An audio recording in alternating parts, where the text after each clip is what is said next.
Ako yung muna. Oh, Okay, so hi guys, good day. And we are here to report about insulating materials. yay. So, first things first, what is the purpose of insulating? So, insulation is actually used to provide resistance to heat flow and to lower heating and cooling costs within our buildings. It could also be used as soundproofing in some cases. Next slide, please. So here are the most common types of insulating materials used today. So first we're gonna have fiberglass, then mineral wool, cellulose, polystyrene, polyurethane, natural fibers, polyisocyanurate, cementitious foam, and phenolic foam. So, Tita So Fifi. let's start with fiberglass. So fiberglass, uh, it says, is one of the most popular insulation materials. From the word itself, there's the word glass. So it is made by weaving fine strands of glass, mostly from recycled glass, which is really economically friendly, environmentally friendly. It is commonly used in two different types of insulation: blanket, which is bats and rolls, and loose fill. You can see from the picture on the right side that blanket is like compact, while the loose fill is like loose. And then the way you apply loose fill is like through blowing, a blow technique, blow in technique. So the characteristics of fiberglass: it is non-flammable. It has R values of 2.9 to 3.8 per inch. It's low cost since, yes, like what I said, it's made from recycled glass. So you don't really need to find any you don't need to make glass. You can just recycle the glass. And environmentally friendly. It does not absorb water, so it can be dangerous because, you know, glass. So when you're installing fiberglass, there's a tendency that the particles could what do you call that? Could be out of place, or especially when you're using loose fill. So it requires special protection equipment. As you can see, that the guys here are wearing masks and what do you call that? Like an eye shield or goggles. So small particles of glass can damage the eyes, lungs, and skin. So the fiberglass blanket, like what I mentioned a while ago, which is either bats or rolls. So bats are individual pieces placed on places needing insulation. So you could see that on the right side, the guy is holding what do you call that? A piece of bat, a piece of bat. While rolls are rolls that are rolled out across the surfaces. So you can see the guy also on the right side. It looks so easy, no? You just have to like push the roll and then it's gonna unroll. So bats are recommended if there are obstacles like wiring, joists, electrical, etc. Since it's like one in one piece and it's together. While rolls are recommended if you're installing over old insulation. I think you can observe here. I'm not really sure, pero yeah, for added protection. And then bats need to be placed piece by piece, thus it is time consuming, while rolls are less time consuming. Usually when people want to install bats, they usually call a company so that they don't have to do the manual work by themselves. So next is So next is the mineral wool. So mineral wool is next slide please. Mineral wool actually contains an average of 75% post-industrial recycled content. It is fire resistant with no additives needed to make it fire resistant. It is commonly available in blankets like the batten rolls or loose fill as well as in rigid fiber. So I believe this was explained very well by Philaine. so I won't have to explain that anymore. Um, it is also not non-flammable, but it is not recommended in extreme heat environments. Well, it also does not melt, and it is not combustible, and it has a moderate cost. So mineral wool has two types. The first one is rock wool.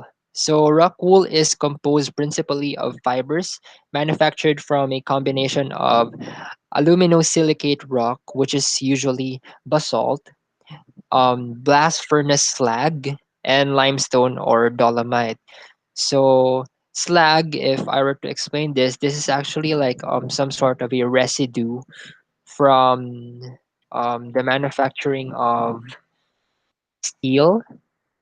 Yeah, that's how I'll explain it. And the second one is slag wool, which I just explained a bit. This is composed principally of fibers manufactured by melting the primary component, blast furnace slag, with a combination of some natural rock, with or without binders, depending on the product. Okay, so yeah. Um, it well, mineral wool can be applied in different ways. It is used for thermal insulation, filtration, soundproofing, as well as hydroponic growth medium.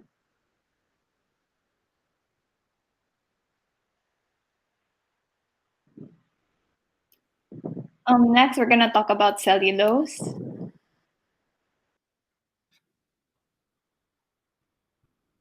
Na wala lagi si Lovitosa. yeah. Hala, wait. What we do? We have technical difficulties.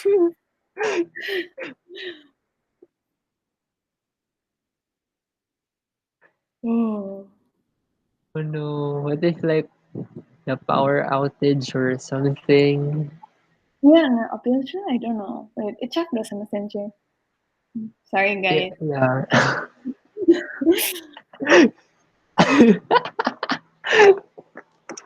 Oh, welcome back. Okay.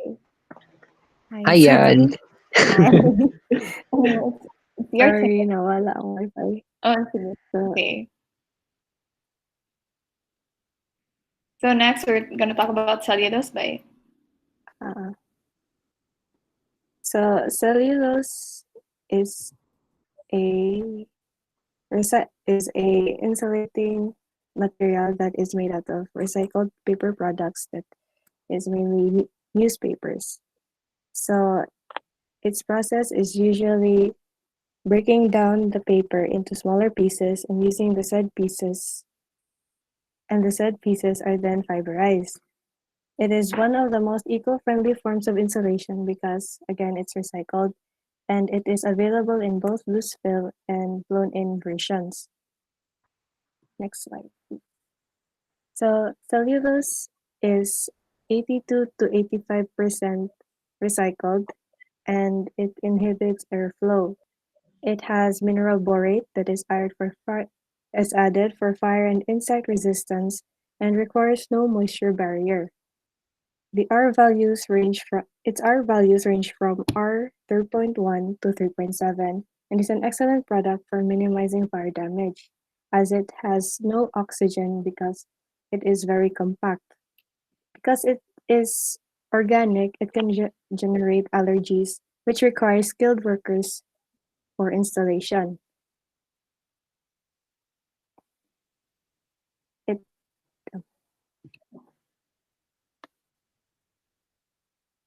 We'll go to the next slide. uh,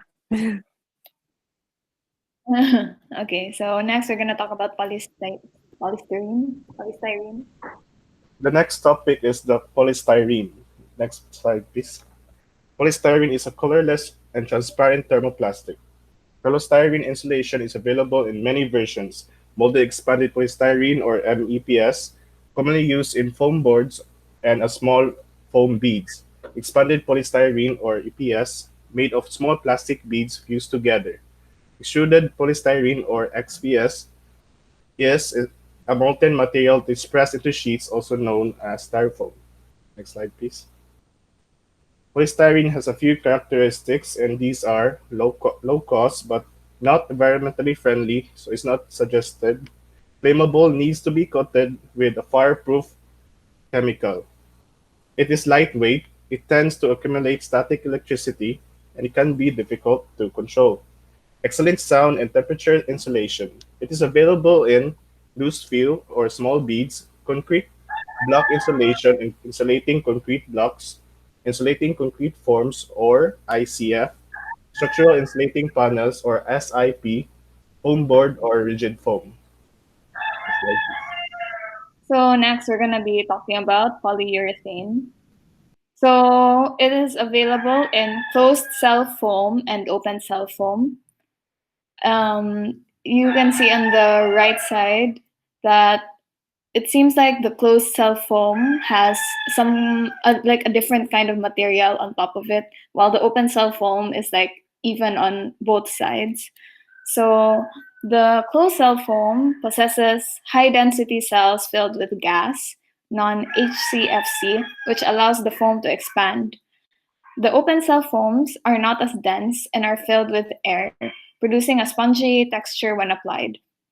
Some low density varieties use carbon dioxide as the foaming agent. So polyurethane is available in foam board or rigid foam, sprayed foam, and foamed in place structural insulated panels. So polyurethane characteristics. New foams use non-CFC's gas as a blowing agent. Its R value is of R 6.3 per inch, and it contains low conductivity gas in its cells. Samukas manok. Okay, so there are pros and cons to using polyurethane characteristics. The pros, it is fire resistant, it is a great sound insulator, it's lightweight, and then it says that sprayed foam is cheaper than boards and performs better since sprayed foams can expand rapidly or slowly depending on the user's demands. And it is resistant to water vapor diffusion. The cons of polyurethane is its high cost, it's not environmentally friendly, and the thermal drift or aging occurs only in closed cell foams in the first 2 years after application. So yeah, from the word itself, aging. So it's it's not sustainable in the long term, and showing that it's not environmentally friendly. I think you could see sponges don't biodegrade in like fast. So yes. So next we're gonna talk about natural fibers. Okay, so natural fibers. Natural fibers are those that we get from nature. So the most common types of natural fibers used as insulating materials are cotton, sheep's wool, straw, and hemp. So we'll talk about the first one. So the first type is cotton. So cotton consists of 85% recycled cotton and 15% plastic fibers that have been treated with borate, which is a flame retardant and an insect or rodent repellent as well. Um, this type of fiber uses the minimal energy to manufacture, so it is very friendly to nature. It is available in bats and costs about 15 to 20% more than fiberglass bat insulation. And cotton is also a good thermal insulator. Next, we have sheep's wool. So, sheep's wool is also treated with borate to resist pests, fire, and mold. It is able to hold large quantities of water, so there's an advantage, especially if you use it in specific types of walls. Um, but repeated wetting and drying can leach out the borate. So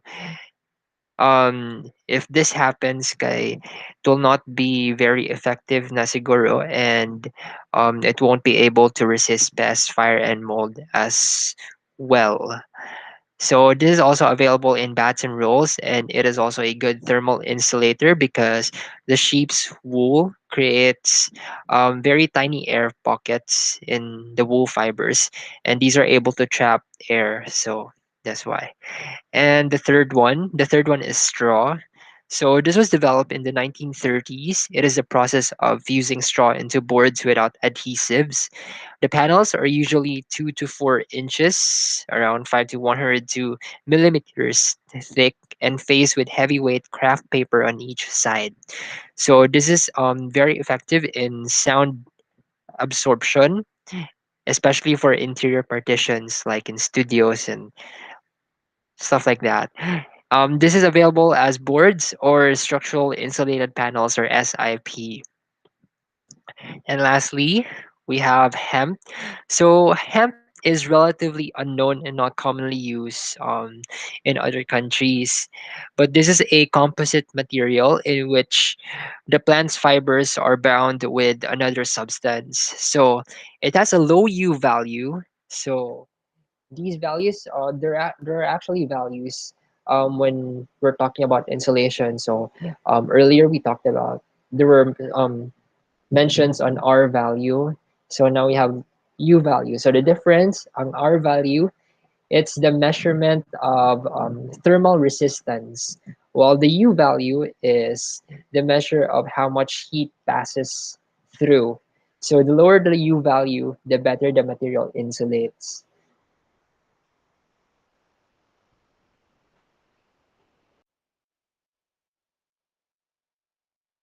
So polyisocyanurate um, is also called polyiso.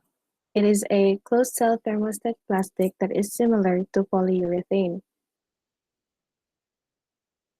It contains low conductivity HCl-free gas and can be foamed in place, which is cheaper and more efficient than using foam boards. Polyiso experiences thermal drift or aging in the first 2 years after manufacturing, but foil and plastic facings can be applied facing the open air space. This works as a radiant barrier stabilizing the R value. So as we can see in the picture, the gray area is the foil and plastic facings, which works as the radiant barrier. Next slide, please. So polyiso is also available in the following forms. It can be foam board or rigid foam, sprayed foam and foamed in place, laminated insulation panels, and structural insulated panels.